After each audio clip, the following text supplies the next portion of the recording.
بسم اللہ الرحمن الرحیم اللہم صلی علی سیدنا محمد وعلی آلہ سیدنا محمد بقدر حسنہ و جمالہ یا وارث حق وارث۔ حضرت امیر خسرو کی مشہور کرامات آج کی ویڈیو میں ان کا تذکرہ کریں گے۔ کتاب حوالہ ہے کرامات اولیاء کرام۔ مشہور واقعہ کہ حضرت امیر خسرو رحمۃ اللہ علیہ مرید ہونے کے بعد دنیا سے بالکل ہی بے نیاز ہوتے جا رہے تھے اور مرشد کامل و اکمل کی عقیدت میں فنا تھے۔ روایت ہے کہ ایک حاجت مند سلطان المشائخ کی خدمت میں حاضر ہوا اور دست سوال دراز کیا۔ حضرت نے فرمایا کہ آج تو کچھ نہیں، کل کوئی بندوبست کیا جائے گا۔ دوسرے روز بھی کوئی بندوبست نہ ہو سکا۔ بالآخر سلطان المشائخ نے اپنے نالین مبارک اس حاجت مند کو دے دیے۔ وہ سائل نالین مبارک لے کر جا رہا تھا کہ دلی کے باہر حضرت امیر خسرو رحمۃ اللہ علیہ سے ان کی ملاقات ہو گئی۔ انہوں نے اپنے شیخ رحمۃ اللہ علیہ کی خیریت دریافت کی اور عرض کی کہ تمہارے پاس حضرت شیخ رحمۃ اللہ علیہ کی کوئی نشانی ہے؟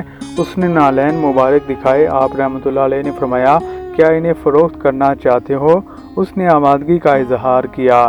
آپ نے 5 لاکھ درہم کے عوض انہیں خرید لیا۔ یہ 5 لاکھ درہم سلطان محمد کے قصیدے کے صلے میں حضرت امیر خسرو رحمۃ اللہ علیہ کو ملے تھے۔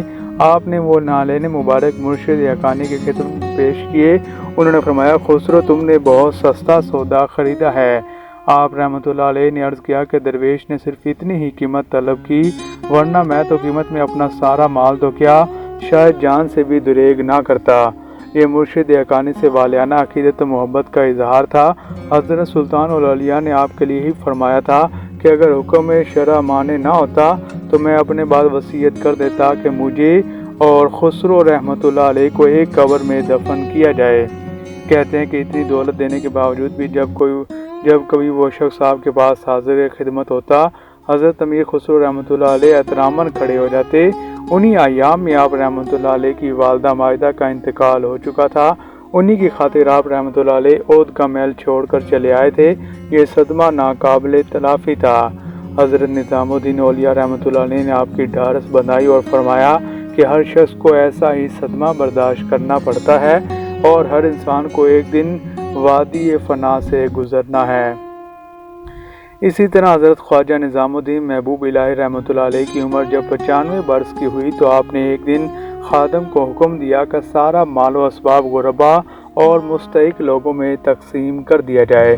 چنانچہ حکم کی تعمیل ہوئی، نماز اثر ادا کی اور اللہ کو پیارے ہو گئے۔ سلطان المشائخ رحمۃ اللہ علیہ کی رحلت کے وقت حضرت امیر خسرو رحمۃ اللہ علیہ دلی میں موجود نہ تھے۔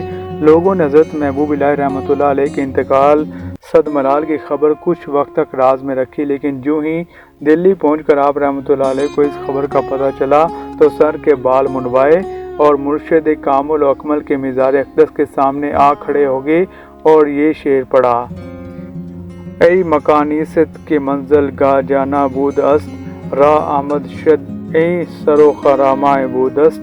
آنکھوں میں اندھیرا یہ اندھیرا معلوم ہو رہا تھا، لیکن جب ہوش آیا اور طبیعت ٹھیک ہوئی تو مزار پر رنوار پر کھڑے ہو کر فرمایا سبحان اللہ، مرشد زیر زمین ہے اور خسرو بالائے زمین، اپنا سر مزار اقدس پر دے مارا، ہوش و باس جاتے رہے۔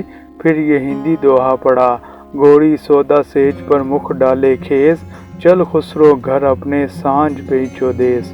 جب کچھ افاقہ ہوا تو فرمایا، پھر کہا کہ اے مسلمانوں، میں کون ہوتا ہوں اور میری کیا ہستی ہے کہ میں ایسے بادشاہ کے لیے روں، لیکن میں اپنے لیے روتا ہوں کہ سلطان المشائخ کے بعد میں زندہ نہ رہوں گا۔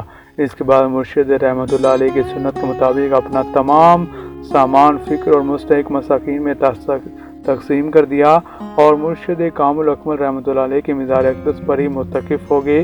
6 ماہ اسی کشمکش اور درد و کرب کے عالم میں گزارے۔ سیاہ لباس زیب تن کیے رکھا اور جدائی کے شعر ہر وقت زبان پر رہتے تھے۔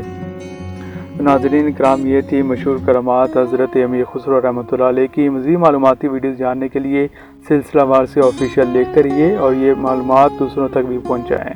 السلام علیکم ویورز، مزید معلوماتی ویڈیوز کے لیے سلسلہ وار سے آفیشیل کو سبسکرائب، لائک اور کمنٹ کرنا مت بھولیے۔